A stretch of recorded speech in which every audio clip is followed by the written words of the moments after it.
Ukraine, Russia, NATO, UK, Germany. एक second, NATO क्या है, इसी के बारे में दोस्तों आज इस वीडियो में बात करेंगे। रशिया और यूक्रेन के बीच में क्यों हो रही है जंग, या फिर क्यों वॉर सिचुएशन में आ गई है दोनों भी कंट्रीज। सो दोस्तों, मैं संग्राम आप सभी का स्वागत करता हूं हमारे चैनल में। आज बात करेंगे यूक्रेन और रशिया के बीच ये कॉन्फ्लिक्ट कहां से क्रिएट हुआ, कौन है जिम्मेदार इसके पीछे।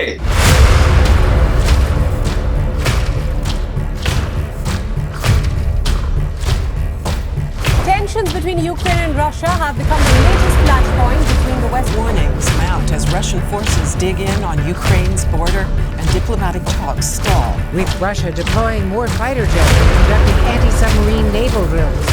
President Biden tonight saying the U.S. is prepared if diplomacy fails. सो दोस्तों, सबसे पहले बात करेंगे हम हमारे थर्ड कैरेक्टर के बारे में, जो कि है नेटो। सो नेटो इसमें क्या रोल प्ले कर रहा है, या फिर नेटो क्या है। NATO actually North Atlantic Treaty Organization उसका फुल फॉर्म है। वो एक मिलिट्री अलायंस है उन कंट्रीज के बीच में जो यूएस के कॉन्टिनेंट में या फिर यूरोप के कुछ कॉन्टिनेंट में आती है। ऐसी 30 कुछ कंट्रीज है जो इस अलायंस में आती है। और अगर कोई भी थर्ड पार्टी कंट्री इनके ऊपर अगर अटैक करने की या फिर पॉलिटिकली प्रेशराइज करने की कोशिश करे, तो ये पूरी की पूरी कंट्रीज एक साथ में रिएक्ट करती है उस थर्ड पार्टी कंट्री के खिलाफ। पहले बात करते हैं दोस्तों हमारे सबसे मेन कैरेक्टर के बारे में, जो कि है Vladimir Putin, president of Russia. So दोस्तों, उन्हें एक्स केजीबी एजेंट भी कहा जाता है, या फिर एक बड़ा ड्रीमर, या फिर एक एग्रेसिव पॉलिटिकल वर्ल्ड आइडेंटिटी। सो दोस्तों, काफी सारी कंट्रीज में पसंद नहीं करती उनकी एग्रेसिव स्टेटमेंट्स के बारे में। उसके रीजंस है दोस्तों, वो थोड़े से डिक्टेटर काइंड ऑफ बिहेव करते हैं उनकी कंट्री में, और दूसरी कंट्रीज के लिए भी काफी एग्रेसिव उनके स्टेटमेंट्स होते हैं, इसीलिए उन्हें काफी कंट्रीज पसंद नहीं करती। और उन्हें ड्रीमर क्यों कहते हैं, उसका एक बड़ा रीजन है, वो एक्चुअली यूएसएसआर जो पहले हुआ करता था, union of Soviet socialist republics, इसमें ऐसी कुछ कंट्रीज आती थी दोस्तों। वर्ल्ड वॉर के वक्त की ये बात है, वर्ल्ड वॉर 2 के वक्त की ये बात है। और आज दोस्तों उनका सपना है कि नॉर्थ से लेकर के साउथ तक, ऐसे काफी सारे एनालिस्ट कहते हैं कि नॉर्थ से लेकर साउथ तक व्लादिमीर पुतिन चाहते हैं कि उनकी अलाइड नेशन होने चाहिए एशिया में, यानी कि जो टॉप ऑफ रशिया है वहां से लेकर तो इंडिया के छोर तक, यानी कि कन्याकुमारी तक उनका अलायंस होना चाहिए। अगर हम दोस्तों यूएसएसआर का मैप भी देखते हैं, या फिर हम ताजिकिस्तान को अगर देखते हैं, तो ताजिकिस्तान की बॉर्डर टच होती है दोस्तों जम्मू कश्मीर को, लेकिन वो जम्मू कश्मीर एक्चुअली पाकिस्तान में है, पीओके, पाकिस्तान ऑक्युपाइड कश्मीर। तो दोस्तों, अगर इतनी लैंड छोड़ दी जाए तो इंडिया तो वैसे भी रशिया के अलायंस में था, या फिर एक अच्छा अलाइड नेशन है रशिया का, तो हम कह सकते हैं दोस्तों कि कन्याकुमारी तक उनके अलाइड कंट्रीज है। लेकिन बाकी सभी कंट्रीज में कोई भी प्रॉब्लम नहीं है। आज उनके ट्रीटी या फिर उनके इंपोर्ट एक्सपोर्ट्स या फिर उनके रिलेशंस इन सभी कंट्रीज के साथ में अच्छे हैं, लेकिन सिर्फ एक बड़ी लैंड है जो कि है यूक्रेन। उन्हें काफी सालों से पुतिन कन्विंस करने की कोशिश कर रहे थे कि वापस से अलाइड नेशंस में आ जाइए, या फिर यूएसएसआर का पार्ट वापस से बन जाइए, लेकिन यूक्रेन मानने के लिए तैयार ही नहीं। इसके लिए हमें बात करना पड़ेगा हमारे सेकंड कैरेक्टर के बारे में, जो कि है विक्टर यानुकोविच। सो ये हुआ करते थे प्रेसिडेंट यूक्रेन के 2014 के पहले तक। दोस्तों, अगर हम 2014 के अगर पहले देखें, तो विक्टर यानुकोविच अलाइड में आने की कोशिश कर रहे थे रशिया के साइड में। एक्चुअली उनकी जनता ये समझती थी कि विक्टर प्रो रशिया है, और पूरी की पूरी जो जनता है यूक्रेन की, वो जाना चाहती थी ईयू में, यानी कि यूरोप यूनियन में। यूरोप यूनियन क्या है वो हम सबसे पहले समझेंगे। एक्चुअली वो एक अलायंस है यूरोपियन कंट्रीज के बीच में। यूरोप यूनियन हम उसे बुलाते हैं। उनकी करेंसी भी कॉमन है यूरो, और उसकी कॉस्ट या फिर उसकी valuation other than comparing to other countries काफी अच्छी है। अगर हम रूपी से भी कंपेयर करें तो उसकी वैल्यू काफी बड़ी है। सो दोस्तों, यूरोप यूनियन का पार्ट बनने से यूक्रेन को काफी सारे फायदे होते थे वेस्टर्न कंट्रीज के थ्रू, क्योंकि ईयू के साथ यूएस कॉन्टिनेंट या फिर कनाडा यूएसए का काफी अच्छे टर्म्स है ईयू के साथ। और ईयू में अगर हम देखते हैं तो इंपोर्ट एक्सपोर्ट अगर ये कंट्रीज एक में के साथ में करती है तो काफी सारे फायदे होते हैं। दूसरा अलायंस की अगर बात आती है यूक्रेन की, तो वो थी नेटो के साथ। नेटो को अपोज किया एक्चुअली रशिया ने, या फिर व्लादिमीर पुतिन ने 2014 में कहा कि आप नेटो को ज्वाइन मत करो, और हम रशिया आपको सपोर्ट करेंगे। आपकी जो भी नीड्स हो, लोन हो या फिर कोई भी चीज़ हो, इंपोर्ट एक्सपोर्ट्स हो, या फिर सभी टैक्सेशन कंसर्न्स जो होते हैं, इंपोर्ट एक्सपोर्ट की जो टैक्सेशन कंसर्न्स होते हैं दोनों कंट्रीज के बीच, उसमें हम आपको सपोर्ट करेंगे। लेकिन जो जनता थी, आम जनता यूक्रेन की, उन्होंने अपोज किया, उन्होंने दंगे किए और काफी माहौल बिगाड़ दिया।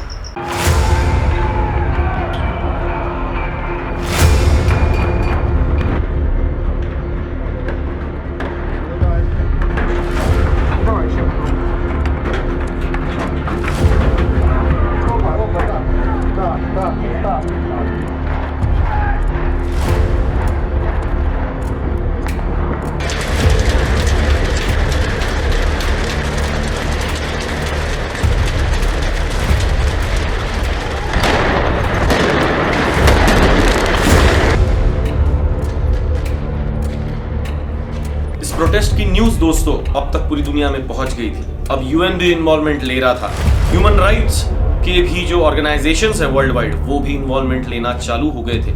लेकिन विक्टर रुकने को ही तैयार नहीं थे, क्योंकि वो जाना चाहते थे रशिया के साथ। अब उन्होंने रशिया का सपोर्ट भी लिया थोड़ा सा, और आर्मी को इन्वॉल्व किया इन प्रोटेस्ट को रुकाने के लिए। लेकिन अब ये प्रोटेस्ट अब रिवॉल्यूशन बन चुका था दोस्तों। आम जनता ने सरकार गिरा दी और इस्तीफा देना पड़ा विक्टर को, यूक्रेन के जो प्रेसिडेंट हुआ करते थे। अब री-इलेक्शंस हुए और अब बने दोस्तों पेट्रो पोरोशेंको नए प्रेसिडेंट यूक्रेन के, जिन्होंने आते से ही ईयू के साथ अलायंस कर लिया और पार्ट बन गए यूरोप यूनियन का। तो दोस्तों क्या होना था, अब आया दोस्तों रिएक्शन व्लादिमीर पुतिन का। 2014 में क्रीमिया को फेस करना पड़ा उनका गुस्सा।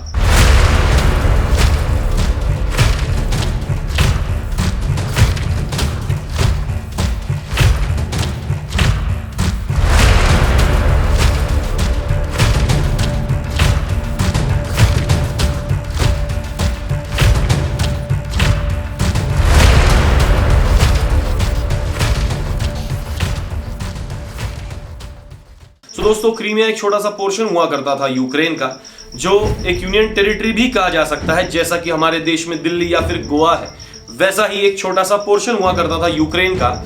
और व्लादिमीर पुतिन ने गुस्से में इन्वेड कर दिया क्रीमिया पर और उसे हासिल कर लिया। उसके बाद वोटिंग भी कराया दोस्तों व्लादिमीर पुतिन ने, और पूछा कि यहाँ की जनता क्या चाहती है, वो रशिया में जाना चाहती है या फिर यूक्रेन में। और 97% वोट्स कहते थे कि उन्हें रशिया में जाना है, क्योंकि साउथ ईस्टर्न जो पोर्शन है दोस्तों यूक्रेन का, वो एक्चुअली प्रो रशिया है, या फिर उसमें काफी लोग रशिया के ही रहते हैं। इसीलिए दोस्तों उन लोगों ने वोट कर दिया रशिया के साइड से। सो दोस्तों क्रीमिया की इन्वेजन के बाद व्लादिमीर पुतिन को लगा कि जो बचा हुआ यूक्रेन है वो डर जाएगा और वापस से रशिया का पार्ट बनेगा, और जो ईयू के साथ जो उन्होंने अलायंस किया है उसे तोड़ देगा। लेकिन दोस्तों ऐसा कुछ भी नहीं हुआ, और आज तक वो प्रेशर रशिया उनके ऊपर बना करके था।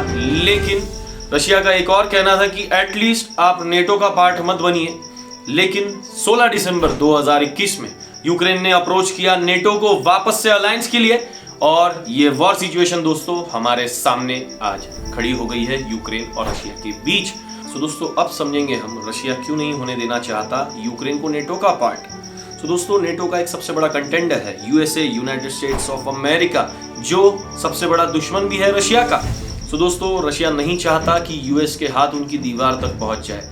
अगर यूक्रेन अगर नेटो का पार्ट बनता है दोस्तों, तो यूएस को एक अपॉर्चुनिटी होगी यूक्रेन की लैंड में उनका एक वॉर बेस खोलने की, और फिर रशिया उनकी मिसाइल रेंज या फिर आर्मी रेंज के पास में आ जाएगा, और रशिया ये बिल्कुल नहीं चाहेगा दोस्तों। इसीलिए रशिया ये प्रेशर यूक्रेन के ऊपर बना करके है कि आप एटलीस्ट नेटो का पार्ट मत बनिए। सो दोस्तों अब बात करते हैं स्टेटमेंट्स की। व्लादिमीर पुतिन का जो स्टेटमेंट है, उनका ये कहना है कि हमने हमारी आर्मी को सिर्फ हमारी ही लैंड में या फिर हमारे अलाइड नेशंस में डिप्लॉय किया है, और हमने यूक्रेन के साथ वॉर सिचुएशन या फिर ऐसी कोई भी सिचुएशन में आने की कोशिश नहीं की है। लेकिन मीडिया का दोस्तों ये कहना है कि 1 लाख से भी ज्यादा ट्रुप्स, टैंक्स, मिसाइल्स और सब कुछ रशिया ने डिप्लॉय कर दिया है यूक्रेन की बॉर्डर्स पर, और वो वॉर के लिए तैयार है। इसीलिए जितनी भी नेटो कंट्रीज भी है वो भी उनकी साइड से जो भी हो सकता है, जैसा कि मेडिक हो गया या फिर मिसाइल्स हो गई या फिर ट्रुप्स हो गए, वो यूक्रेन को सपोर्ट के लिए भेज रहे हैं, और उम्मीद कर रहे हैं कि ये वॉर अगर होता है तो यूक्रेन के साइड से भी कोई डिफेंसिव सिस्टम रहे।